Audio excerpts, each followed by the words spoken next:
future of immigration and diasporas. Again, a very, very topical issue, a trending issue, an issue that is being talked about, spoken about, not just in the country our next speaker belongs to, but across the world. I would like to invite on stage member, House of Representatives, New Zealand, Honourable Rachel Brooking, MP. Let's have some energy for her, please. Let's get the applause going. I know it's nearing lunch, but let's keep the energy going in the room. Thank you very much.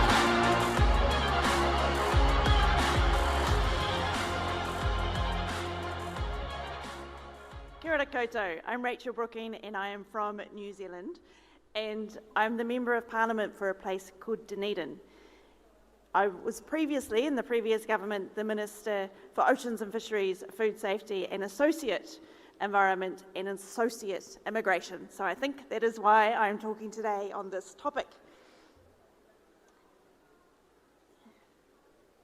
I want to start with New Zealand's place in the world.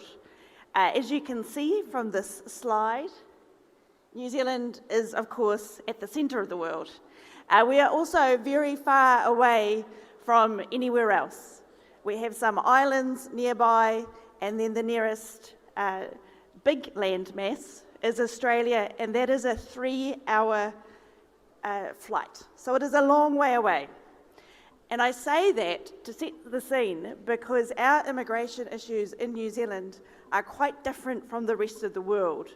And that is because you cannot swim here, or you cannot run through any barriers or anything like that to get to New Zealand. Normally, you have to fly. We have a huge issue, though, of course, in New Zealand because some of our neighbours are those Pacific islands that the last segment was just talking about, and they will be very much affected by climate change in a very dramatic way. And of course, a lot of the rest of the world is going to be affected by climate change as well. Now, I'm here with the New Zealand delegation, and I have a photo here with Tangi Utikere and Stuart Smith and another colleague who's not here.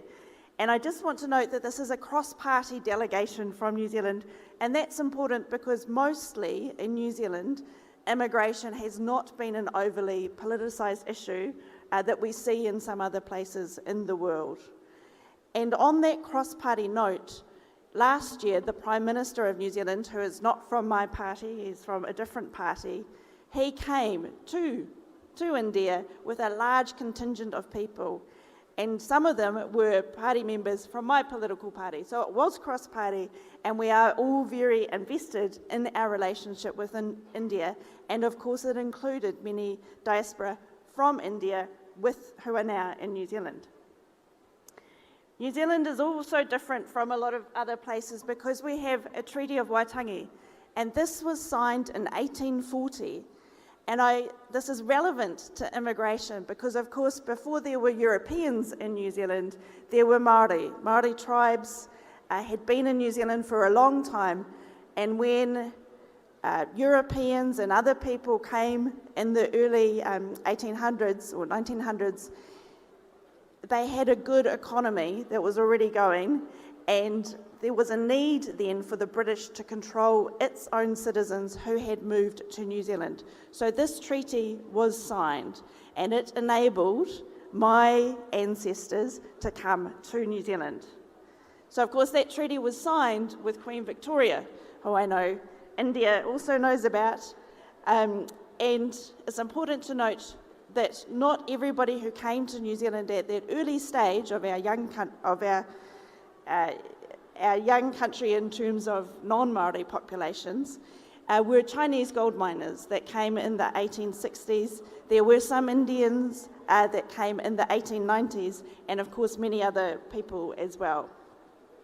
In New Zealand, we celebrate this Treaty of Waitangi on Waitangi Day, which is the 6th of February.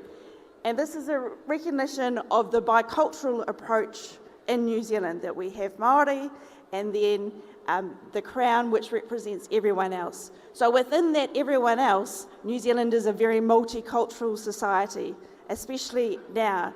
Auckland, which is our biggest city, is one of the most diverse cities in the world. In New Zealand, the beehive is the centre of government, and it of course has included many MPs of Indian descent, and it is used for very many different activities, including many from the Indian community. So in New Zealand, we now have 300,000 people of Indian descent, and that is 8% of Auckland's population is of Indian descent, and Hindi is the 5th most spoken language in New Zealand. And so you can see there some photos at Parliament, various different Indian events. Where I am from, which is further south in Dunedin, it is a place that has a very strong Scottish influence.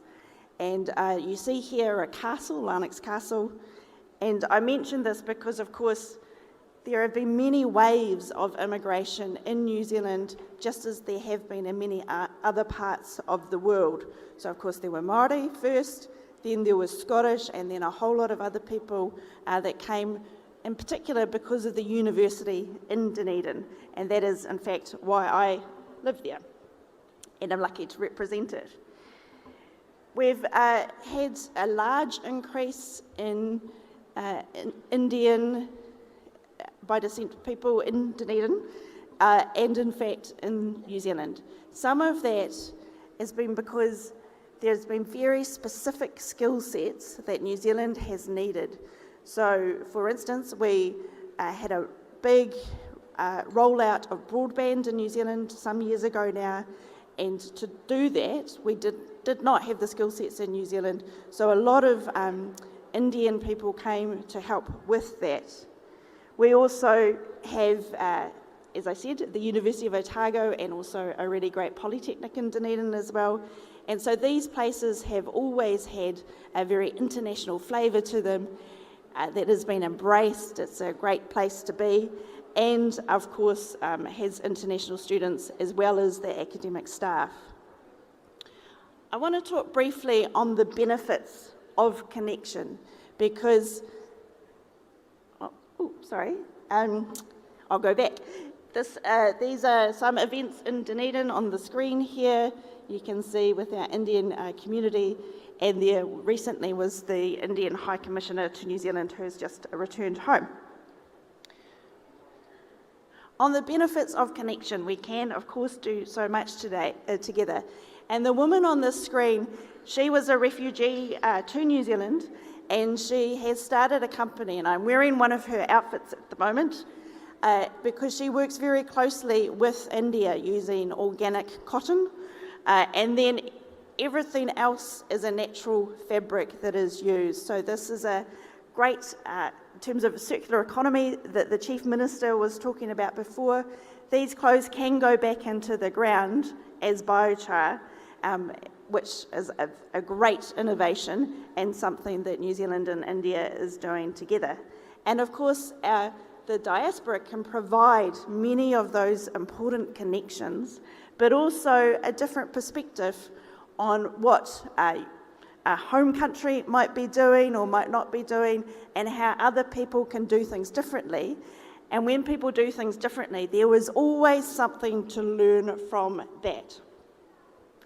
We have, of course, a lot of relationships between New Zealand and India with cricket. For those of you who don't watch cricket, there was quite a large game the other day, and it was between New Zealand and India was the clear winner. But we have cricketers and coaches that go both ways, and even with our airlines as well. The chief executive of the Indian airline is from New Zealand, and the chief executive of the New Zealand airline was born in India.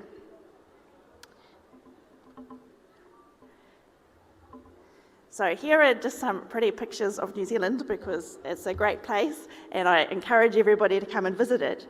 And I want to note that there will always be immigration. There has always been immigration throughout history, and we know that will never change. But it is always important when we have this immigration that everyone is open-minded and respectful. And that goes to really any situation in life, I think. So in conclusion, the future of immigration, as I said, it will continue to happen. And we see in many parts of the world that it is already very difficult. And in New Zealand, it is different because we get to choose clearly who we want to come and live in New Zealand. Whilst there are those difficulties, it's so important to embrace the opportunities that come with the diaspora.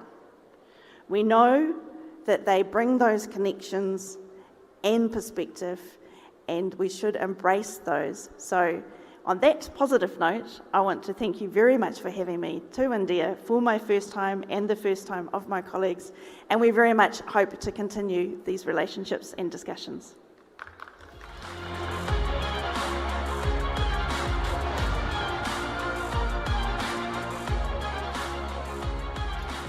Thank you very much, Honourable Member of Parliament, addressing us there and, of course, giving us a lot of points to ponder on.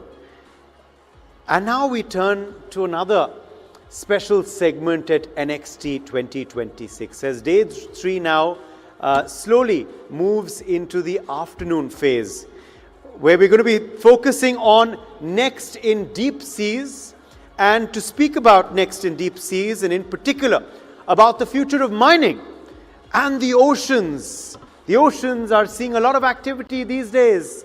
What is the future of mining and the oceans looking like? Well,